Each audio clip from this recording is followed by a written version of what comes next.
अच्छा जी दोस्तों, अब हम देखते हैं और डिटेल और कॉम्प्लेक्स केसेस मैन्युफैक्चरिंग अकाउंट्स के।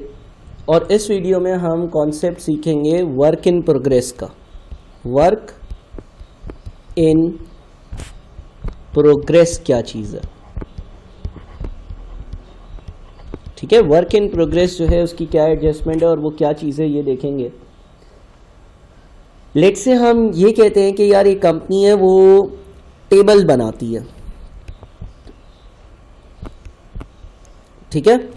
अच्छा, एक टेबल जो है ना वो उसमें 2 किलो वुड इस्तेमाल होता है,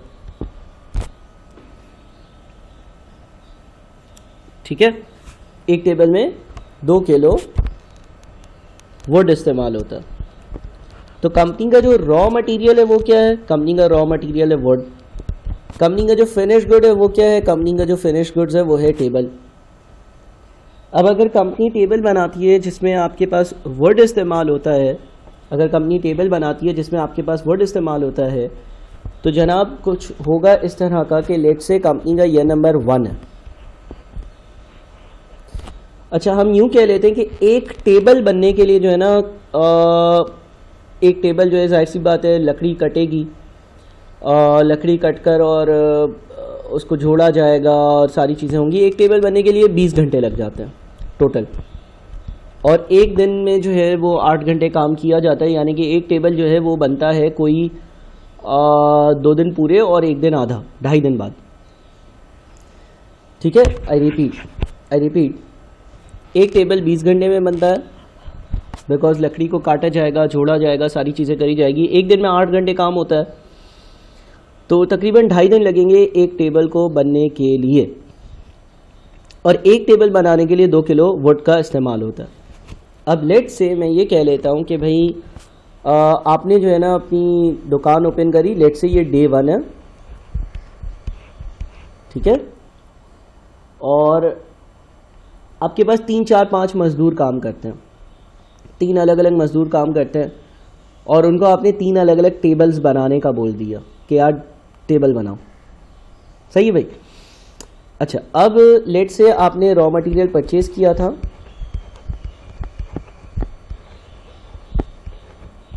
और आपने जो रॉ मटेरियल परचेज किया था वो किया था 10 किलो। 1 किलो आता है 5 रुपए का, तो 10 किलो कितने का आया? 50 का आया। इसके बाद क्या हुआ? इसके बाद जो है वो आपको ये पता है कि जो closing stock of raw material है। अच्छा, इससे पहले पिछली वीडियो देखना बड़ा लाजमी है क्योंकि इसमें मैं चीज़ें बहुत कॉम्प्लेक्स कर रहा हूँ। Closing stock of raw material है ना, वो है 3 किलो 5 रुपए के हिसाब से, यानी कि कितना है? 15। तो अगर मैं 50 में से 15 को माइनस करता हूँ, कितना बच जाता है? 35 बच जाता है। देखो, 10 किलो लकड़ी खरीदी 5 रुपए के हिसाब से, और क्लोजिंग में कितनी बची हुई है? 3 किलो बची हुई है 5 रुपए के हिसाब से, विच मीन्स के 35 रुपए जो है वो मेरा रॉ मटेरियल कंज्यूम्ड का अमाउंट है। रॉ मटेरियल कंज्यूम्ड जो है ना वो 35 है, ठीक है।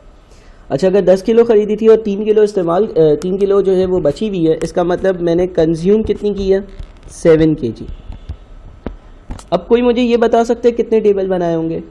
एक टेबल पर 2 किलो लकड़ी लगती है। एज्यूम कर लो कि एक टेबल कंप्लीट होता है, फिर दूसरे टेबल पर काम शुरू होता है। डे 1 है, अगर 7 किलो लकड़ी कंज्यूम हो रही है ना, तो पहला टेबल पूरा बन गया होगा, 2 किलो लकड़ी लगी। दूसरा टेबल पूरा बन गया होगा, 2 किलो लकड़ी लगी। तीसरा टेबल भी पूरा बन गया होगा, 2 किलो लकड़ी लगी। जो चौथा टेबल होगा ना, कभी कभार ऐसा होता है कि आप कोई चीज़ बनाना शुरू करते हो और दिन ख़त्म हो जाए, टाइम ख़त्म हो जाए।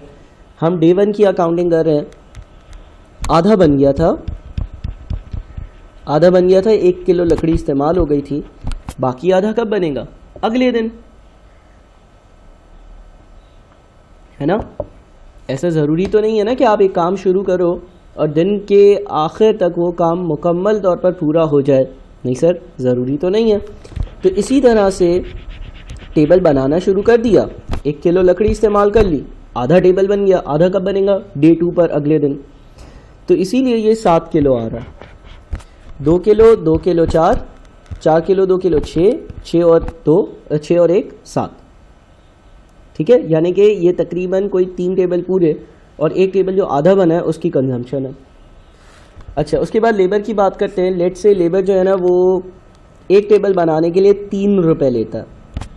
तो 3 रुपये का पहला टेबल, 3 रुपये का दूसरा टेबल, 3 रुपये तीसरे टेबल का खर्चा, और जो आपका चौथा टेबल होगा, मैं एज्यूम कर रहा हूँ कि लेबर रोज़ अपनी तनख्वाह लेकर चला जाता है, वो आधा बना है। तो अभी तक लेबर ने आपसे 1.5 रुपये लिए होंगे, यानी कि लेबर की जो कॉस्ट होगी वो कितनी होगी? 3 + 3 + 3 9, 9 + 1.5 10.5 रुपये। ठीक है, हम एज्यूम करते हैं कि कोई रॉयल्टी नहीं है, तो अब इन दोनों को ऐड करो, 35 + 10.5 यानी कि 45.5, ये कहलाएगी आपकी प्राइम कॉस्ट। ठीक है, और ये 45.5 कितने टेबल्स की कॉस्ट है? 3 पूरे और 1 आधा। अच्छा, ओवरहेड्स जो है उसकी भी चीज़ें सिंपल रखते हैं। लेट्स से कि ओवरहेड्स जो है यानी कि इलेक्ट्रिसिटी, हीटिंग, लाइटिंग, डेप्रिसिएशन, एक टेबल के लिए जो है ना वो 4 रुपये के ओवरहेड्स लगते हैं। तो एक पहले टेबल के लिए 4, दूसरे टेबल के लिए 4, तीसरे टेबल के लिए 4, 12 रुपये हो गए। चौथा टेबल क्योंकि आधा बना हुआ है तो 2 रुपये के ओवरहेड्स इस पर लगे हुए होंगे, यानी कि आपका 4 + 4 + 4 + 2 यानी कि 14 रुपये के ओवरहेड्स लगे हुए होंगे, which is 45.5 + 14 which is 59.5। बात को ज़रा बहुत गौर से समझना। अच्छा, ये 59.5 की जो अमाउंट है ना, ये कहलाएगी मैन्युफैक्चरिंग कॉस्ट। मैन्युफैक्चरिंग कॉस्ट, क्योंकि ये वो कॉस्ट है जो मैंने मैन्युफैक्चरिंग के लिए इनकर करी है। ये क्या कहलाएगी? ये कहलाएगी मैन्युफैक्चरिंग कॉस्ट। मैन्युफैक्चरिंग कॉस्ट जो कि है 59.5। अब ये मैन्युफैक्चरिंग कॉस्ट जो मैंने इनकर करी है, ये कितने टेबल्स बनाने के लिए है? 3.5 टेबल्स बनाने के लिए है ना। 3.5 टेबल्स बनाने के लिए जो अभी तक खर्चा हुआ वो 59.5 है। लेकिन क्या मैं ये सारी चीज़ें बेच सकता हूँ?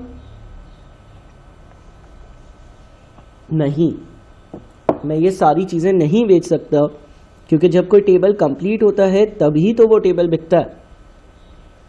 तो जब हम कोई चीज़ आधी बनाते हैं ना, तो हम मैन्युफैक्चरिंग कॉस्ट जो है वो पूरी की पूरी ट्रेडिंग अकाउंट में, या उसको हम पूरे को कॉस्ट ऑफ गुड्स प्रोड्यूस नहीं कहते, बल्कि अगर मुझे ये मालूम करना है कि मैंने जो चीज़ें बनाई हैं जो मुकम्मल तौर पर कंप्लीट है, जो मैं बेच सकता हूँ, जो मैं ट्रेडिंग अकाउंट में ले जाऊंगा, जिनकी मैं तिजारत करूंगा, जिनको मैं बेच सकता हूं, जिनको मैं सेल आउट कर सकता हूं, जिनको मैं कस्टमर्स को दे सकता हूं, उसको मुझे अलहदा करना पड़ता है। अलहदा कैसे करूंगा? हम देखते हैं ना कि एक टेबल पे कितना खर्चा लगता है। देखो, अगर मैं एक टेबल की बात करता हूं तो एक टेबल पे 2 किलो लकड़ी लगती है ना, और 1 किलो लकड़ी 5 की आती है। इसका मतलब 10 रुपये का रॉ मटीरियल लगता है। सही कह रहा हूँ?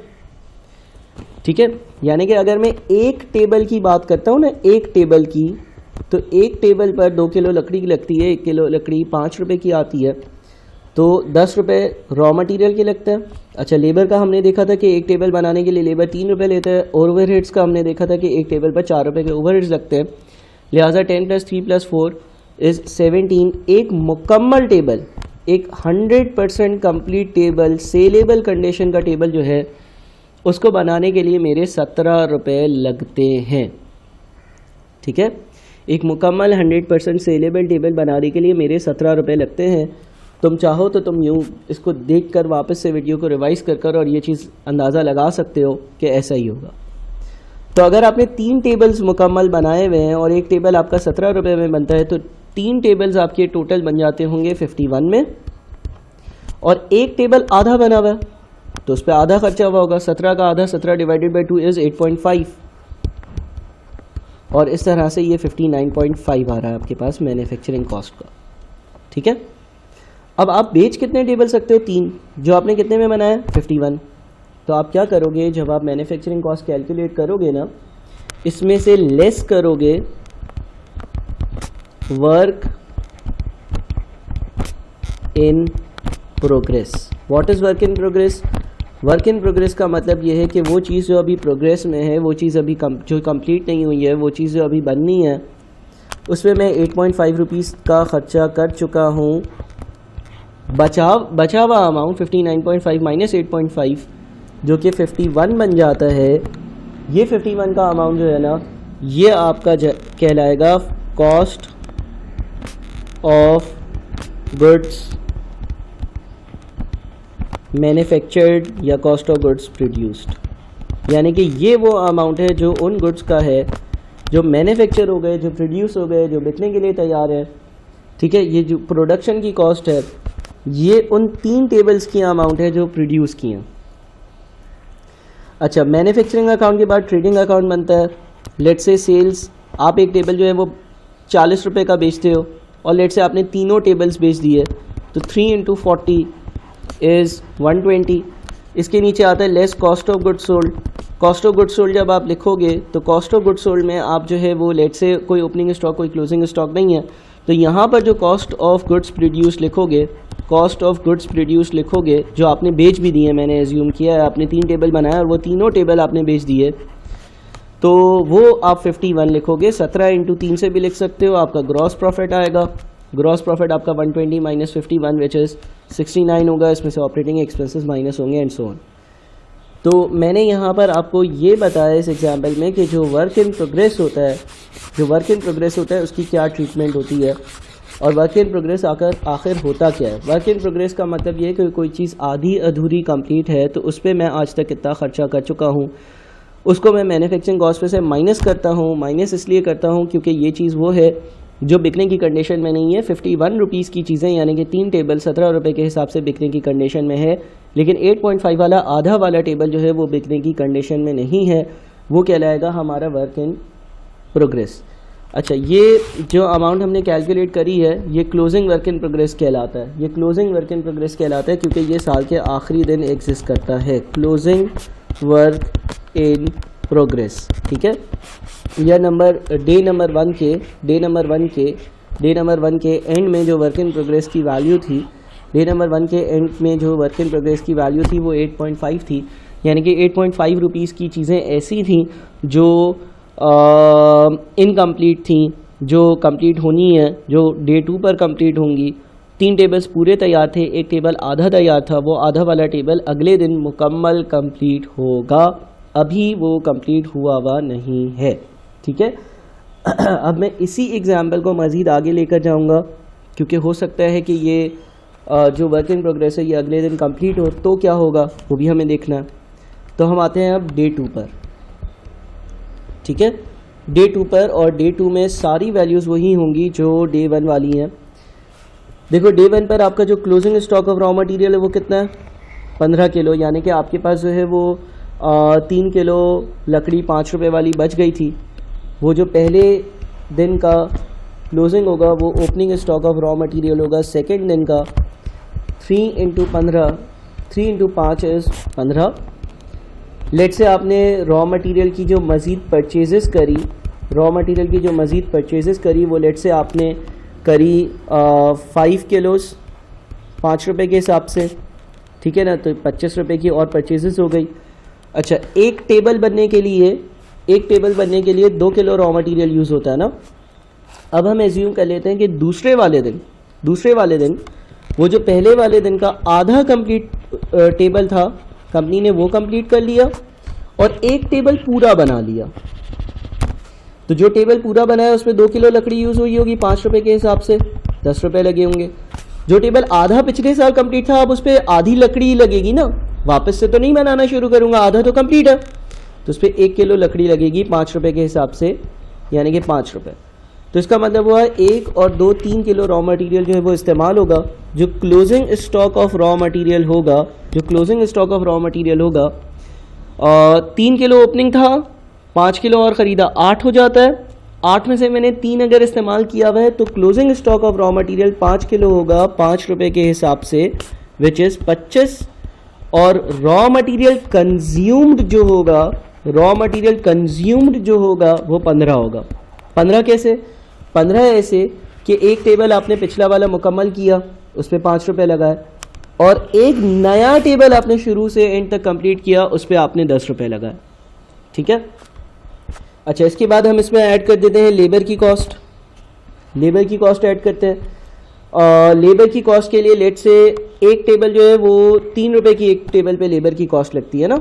एक टेबल पर अगर 3 रुपये की लेबर की कॉस्ट लगती है तो एक टेबल आपने पूरा कंप्लीट किया और एक टेबल आधा पिछले साल कंप्लीट था, उसको आपने मुकम्मल किया, उस पर 1.5 रुपये लगाए, तो टोटल लेबर की कॉस्ट हो गई 4.5 रुपये। ठीक है।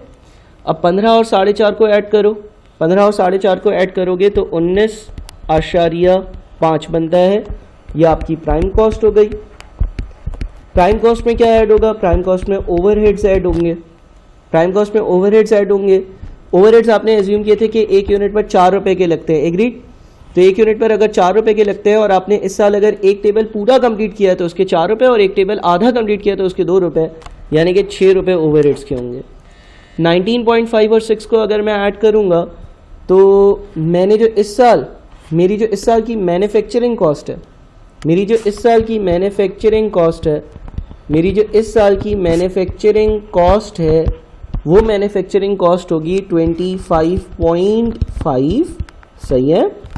अच्छा, 25.5 जो है एक टेबल हमने पहले भी कैलकुलेट किया 17 का पड़ता है, बिकॉज एक टेबल में 3 लेबर है, 4 के ओवरहेड्स है और 10 रुपये का जो है वो रॉ मटेरियल है, 17 रुपये। तो ये जो 25.5 है ना, ये एक टेबल की पूरी कॉस्ट है जो आपने टेबल पे पूरा खर्चा किया, और एक टेबल की आधी कॉस्ट है। 17 का आधा इज़ 8.5, 8.5 प्लस 17 इज़ 25.5। इसमें आप ऐड करोगे, इसमें आप ऐड करोगे opening work in progress. Opening work in progress क्या होगा? पिछले साल का जो क्लोजिंग वर्क इन प्रोग्रेस था, यानी कि पिछले साल के आखिर तक कोई चीज़ अगर आधी अधूरी कंप्लीट थी, उस पर जो खर्चा किया हुआ था वो यहाँ पर ऐड हो जाएगा, 8.5 ऐड हो जाएगा। ओपनिंग वर्क इन प्रोग्रेस हमेशा ऐड होता है। ओपनिंग ऐड करने की लॉजिक ये है कि ताकि इस टेबल की, जो टेबल मैं आधा इस साल मुकम्मल कर रहा हूँ और आधा पिछले साल मुकम्मल कर चुका हूँ, उसकी टोटल कॉस्ट आ जाए। आधा खर्चा जो पिछले साल हुआ था 17 का आधा 8.5 वो ऐड किया, और जो आधा इस साल कंप्लीट कर रहा हूँ उसका खर्चा ऊपर शामिल है, और जो टेबल पूरा इस साल कंप्लीट किया है उसका खर्चा तो इस 25.5 में शामिल है ही है। तो अब मैं इन दोनों को ऐड करूंगा जब 25.5 प्लस 8.5, ये आपका बन जाएगा 34, और ये 34 क्या है? ये 2 टेबल्स की कॉस्ट है। ये आपका कहलाएगा कॉस्ट ऑफ गुड्स प्रोड्यूस्ड। इस साल जो गुड्स प्रोड्यूस किए हैं ना, उसकी ये कॉस्ट है, जो कि कितनी है? जो कि 34 है। तो ये डे 2 जो है उसकी एक मैन्युफैक्चरिंग अकाउंट की एग्जांपल थी। आपको मैंने डे 1 और डे 2 का जो मैन्युफैक्चरिंग अकाउंट बताया है, इसको 2, 3, 4, 5 बार देखो, कॉपी करो। कोई क्वेरी हो तो मुझसे व्हाट्सएप पर पूछो। मैंने इन डे 1 और डे 2 की एग्जाम्पल में ये बताया कि जो आपका क्लोजिंग WIP होता है और जो ओपनिंग WIP होता है उसकी क्या एडजस्टमेंट होती है। जहाँ पर आपकी मैन्युफैक्चरिंग कॉस्ट आ जाती है, अगर आपके पास कोई ओपनिंग WIP है तो उसको आप ऐड करते हो। अगर आप वीडियो को 2-3 बार देखोगे तो आपको इसकी लॉजिक समझ में आएगी कि क्यों ऐड किया। अगर कोई क्लोजिंग WIP होता है तो उस क्लोजिंग WIP को आप लेस करते हो या माइनस करते हो, और इससे आप अपने कॉस्ट ऑफ गुड्स प्रोड्यूस्ड या कॉस्ट ऑफ गुड्स मैन्युफैक्चर्ड पर आ जाते हो। ठीक है। तो अब आप लोग इसको अच्छे से कॉपी कर लें और 1-2 बार एटलीस्ट वीडियो को देख लें। बहुत शुक्रिया।